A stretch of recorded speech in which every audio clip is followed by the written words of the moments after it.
আসসালামু আলাইকুম রহমতুল্লাহি ওবারাকাতু। আজকের ভিডিওটা খুবই গুরুত্বপূর্ণ, না টেনে সম্পূর্ণ ভিডিওটা দেখলে আপনার উপকার হবে ইনশাআল্লাহ তাআলা। আমরা জানি ইসকন আমাদের মুসলিম বোনদেরকে টার্গেট করতেছে, তাদেরকে ধর্ষণ করে তাদেরকে গর্ভ নষ্ট করে দিতেছে, তা আমাদের ভবিষ্যৎ যেন পবিত্র না হয় এই জন্য তাদেরকে ধর্ষণ করতেছে। এটা আমরা সকলেই জানি কম বেশি। তো এখন বর্তমানে ইসকনের প্ল্যান হলো এ হলো তারা মুসলিম মেয়েদের কাছে যে নানান ধরনের অজুহাত দেখাবে, ইসলাম ধর্ম গ্রহণ করবে বা অন্য অন্য আরো কিছু করবে, তুমি যদি আমাকে বিবাহ করো তাহলে আমি মুসলমান হয়ে যাব, নানান কিছু দেখাবে এবং তাদেরকে অনেক টাকার সম্পদের লোভ দেখাবে যে তুমি আমার কাছে আসলে শান্তিতে থাকবা। তো আমরা আরেকটা জিনিস লক্ষ্য করি না, হয়তো এড়িয়ে চলতেছি।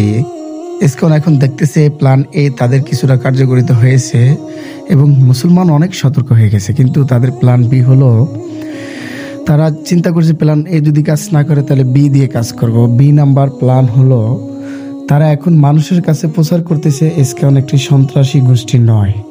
এটা মানুষ ভুয়া তথ্য দিয়ে ইসকনকে নষ্ট করার জন্য বা ইসকন যেন এই দেশে না থাকতে পারে বা পৃথিবীতে না থাকতে পারে, এই জন্য তারা নানানভাবে চক্রান্ত শুরু করেছে সাধারণ যুবকদের মাঝে।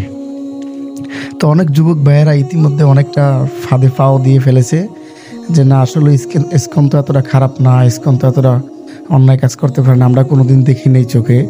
এটাও ইসকনের প্ল্যান বি। তো আমরা সতর্ক থাকবো যে ইসকন এই প্ল্যান নাম্বার বি যেন আমাদের উপর কার্যকারিত না হয়। ইসকন একটি সন্ত্রাসী গোষ্ঠী, উগ্র হিন্দুত্ববাদী গোষ্ঠী, এটা আমরা সকলেই জানি, অনেক প্রমাণ আছে আমাদের কাছে। তারপরও তারা অনেক অজুহাত বাহানা দেখাবে আমাদের কাছে।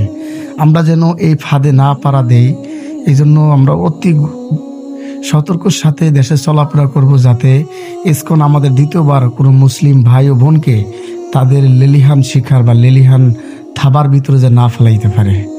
আসসালামু আলাইকুম রহমতুল্লাহি ওয়া বারাকাতুহু। ভিডিওটা শেয়ার করে দেবেন।